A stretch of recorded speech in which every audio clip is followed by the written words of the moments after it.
Hello दोस्तों, आप सभी का हमारे YouTube चैनल पे स्वागत है। तो आज के इस वीडियो में हम ये जानेंगे कि गंगा कहाँ से निकला, उसके ट्रिब्यूटरीज़ कौन कौन से हैं और उसके डिस्ट्रीब्यूटरीज़ कौन कौन से हैं। ठीक है, तो चलिए शुरू करते हैं। गंगा के बारे में जानने से पहले हम आपको कुछ कॉन्सेप्ट समझा देना चाहते हैं, जैसे कि आखिर कोई भी नदी को नया नाम कब दिया जाता है और किसके आधार पर दिया जाता है। तो अगर एग्ज़ाम्पल के रूप में हम देखें कि एक नदी N है और एक नदी M है, दोनों का अगर सेम गहराई है तो उन लोग जहाँ पे मिलेगा तो वहाँ पे उन लोग को एक नया नाम दिया जाएगा। ठीक है, लेकिन अगर कोई नदी N है और एक नदी M है, M का जो गहराई है वो ज़्यादा है N के मुकाबले, तो वहाँ पे जो नया नाम मिलेगा वो M ही रह जाएगा। ठीक है, वो नेम चेंज नहीं होगा। ठीक है, चलिए अब आगे देखते हैं। तो सबसे पहले बद्रीनाथ से विष्णु गंगा नामक एक नदी निकलती है और उसी के बगल से धौली गंगा नामक एक नदी निकलती है, और वो लोग जहाँ पे मिलते हैं वहाँ पे उस संगम का नाम है विष्णु प्रयाग। ठीक है, और वहाँ से जो नदी निकलता है उसका नाम हो जाता है अलकनंदा।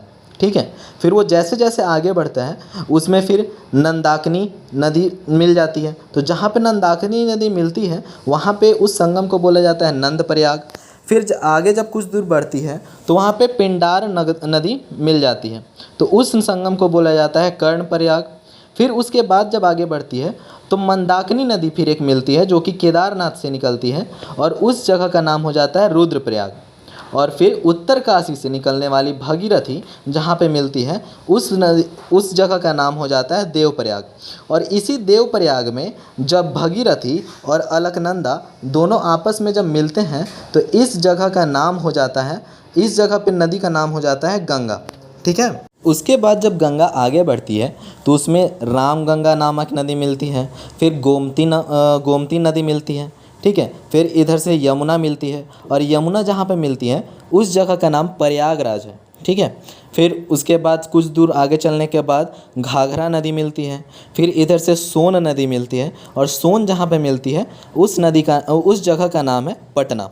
ठीक है, फिर उसके बाद कुछ दूर में गंडक नदी मिलती है, फिर उसके बाद कोशिक नदी मिलती है, और उसके बाद महानदी मिलती है।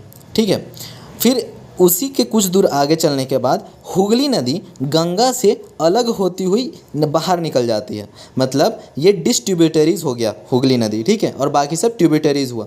फिर उसके बाद गंगा नदी आगे बढ़ते हुए बांग्लादेश में पहुंचती है, और वहाँ पे उसका नाम हो जाता है पद्मा।